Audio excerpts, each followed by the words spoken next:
come to Manipur hospital. Then we came at 1 o'clock, by 1 o'clock we came.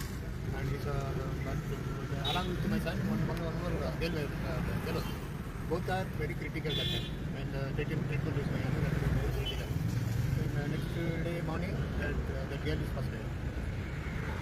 Then we went to police station, Papanchim police station to make a complaint. And we met Mr. Magadev here.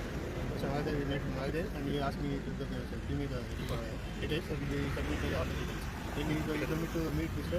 Samir. Then we went to meet with Samir. Then Samir told me to submit all the DRS copy of license, insurance copy and other things. Then we already submitted. Then Samir told me to meet one PA. I don't know what his name.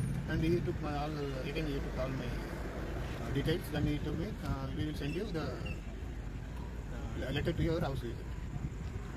Who had called you when the accident? From the hotel, from the hotel HR. Mr. Sharma. He called you. He called me at 12:30. And your daughter had been expired. Your daughter or no, my son is riding. Okay. So how is his condition now? Now he got some multiple fracture. It will take some time. After 48 hours only they will come to know. Doctor had given the 48 hours. 48 hours time. Then today also I met with the doctor. I spoke to the doctor. He is saying that we will get him after 48 hours. Then we have to take another MRI scan.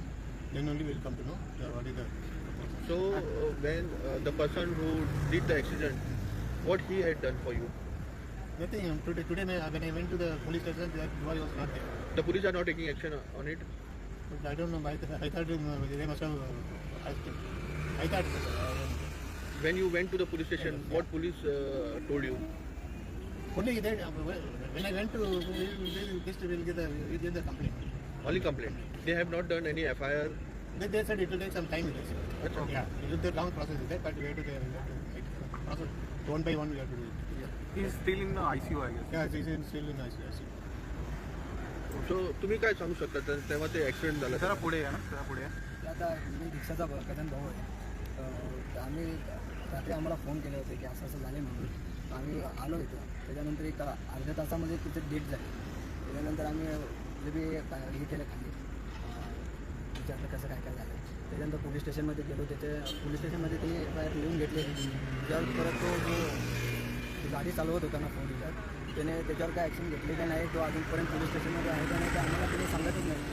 ती लोक बोलतात की आम्ही त्याला arrest केलं तर तो arrest केलेला नाही. अजून तरी काय आपल्याला आम्ही गेलो 2-3 वेळा गेलो. त्याच्यानंतर ते बोलतात तो आमच्या कस्टडीमध्ये आहे.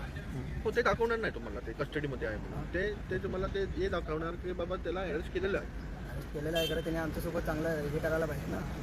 माझी बहीण हे झाली तर आम्ही असंच काय टाईमपास करायला जात नाही तिथं पोलीस स्टेशनमध्ये. जे पोलीस स्टेशनमध्ये बाहेर जे कॉन्स्टेबल बसलेले आहे त्यांनी आमचं अशी उडवाउडवीची उत्तरं देतात. आम्हाला काय माहीत नाही इथं ते आमच्याकडे काय नसतं.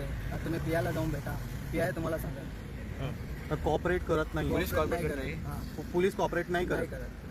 काय तुम्हाला प्रश्न केले ते लोकांनी तुम्हाला? प्रश्न काही केले नाही. फक्त विचारले ते बोलले तुम्ही डायरेक्ट पियाला जाऊन भेटा.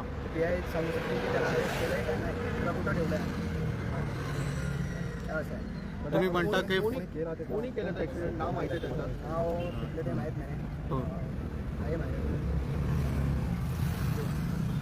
आणि ते रात्रीचं तो असं रेट नंबर प्लेट चालवणं चुकीचं आहे. किती वाजता ऍक्सिडेंट झाला?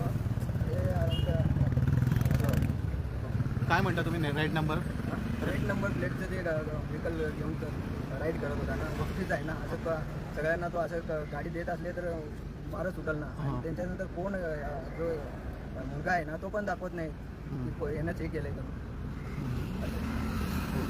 तुम्ही म्हणता की रेड नंबर प्लेट कुठं हे करू शकत नाही ना.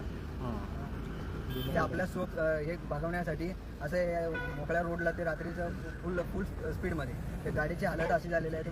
बहीण अशी बोलायचं हे तर नाही.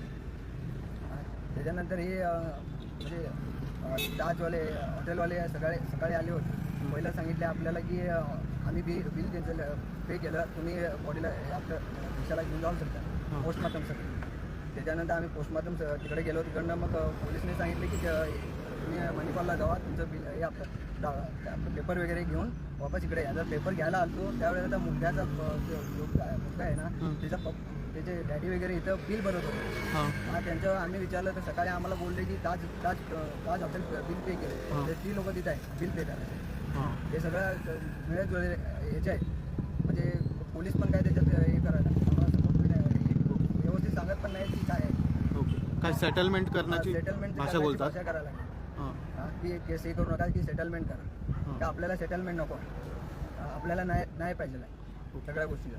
हे सेटलमेंटची भाषा कोण बोलत होते? मुलगी म्हणजे ते आपल्याला नाही बोलत, आउटसाईड बोलते. ते ताजवाले आहेत ना, ते बोलतात की त्यांच्यासोबत सेटलमेंट करा.